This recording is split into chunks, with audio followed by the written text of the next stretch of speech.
Bonjour et bienvenue dans ce nouveau numéro de Presse L'actu. Aujourd'hui nous avons Nora qui est en 5e et Elsa qui est aussi en 5e. Bonjour. Et nous avons Jeanne, la présentatrice, qui est en 5e. Nous allons commencer par Elsa qui va nous parler d'un article sur la découverte d'eau glacée sur la Lune. Alors moi j'ai choisi comme article la découverte d'eau glacée sur la Lune de mon quotidien. Ce journal, c'est le numéro 6597 qui est paru le mercredi 5 septembre 2018. En début septembre, des scientifiques de la NASA ont découvert de l'eau glacée sur le sol de la Lune. Nous savions déjà qu'il y avait de l'eau sur la Lune, mais dans son sous-sol et sous format liquide. Et donc la NASA nous a confirmé la présence d'eau glacée sur le sol de la Lune.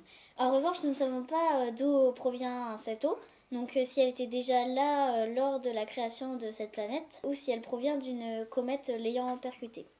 Et nous ne savons pas non plus la quantité qu'il y a. J'ai choisi cet événement car il y a longtemps, les Américains sont allés sur la Lune, mais n'avaient pas encore découvert l'eau glacée, mais aussi car chaque jour la pollution et la population augmentent.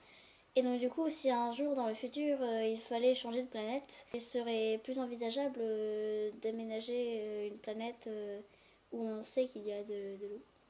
Nous allons maintenant passer à Nora qui va nous parler d'un sphinx qui a été découvert lors de fouilles en Égypte. Donc je vais vous présenter un article qui vient de mon quotidien. Donc le numéro c'est le 6605 et il a été paru le vendredi 14 septembre 2018. Donc un sphinx a été découvert lors de fouilles en Égypte, un sphinx de 4000 ans avec un corps de lion et une tête humaine. Des archéologues l'ont trouvé en restaurant une route à Gizeh, en Égypte. Et qu'est-ce que c'est Gizeh ? Gizeh c'est une ville en Égypte, mais c'est aussi un sphinx qui mesurait plus de 73 mètres de long à côté des pyramides de Gizeh. D'accord, merci. Le nouveau sphinx n'a pas été encore déterré ni mesuré, mais il semble beaucoup plus petit que celui de Gizeh. Pour ceux qui veulent voir des sphinx en vrai, on peut en trouver au musée du Louvre à Paris, dans la salle des Antiquités. Par contre, il n'est pas très grand, il mesure que 4,80 m de long. Elsa, je crois que tu avais une question. Oui, en effet. Nora, c'est quoi un sphinx ? Un sphinx est une créature qui n'existe que dans la mythologie, une créature qui est mi-humaine, mi-animale. Et souvent, quand un sphinx a un corps d'animal et une tête humaine, c'est qu'il représente un pharaon. Merci beaucoup. J'en prie. Et pour terminer, Nora, pourquoi tu choisis cet article ?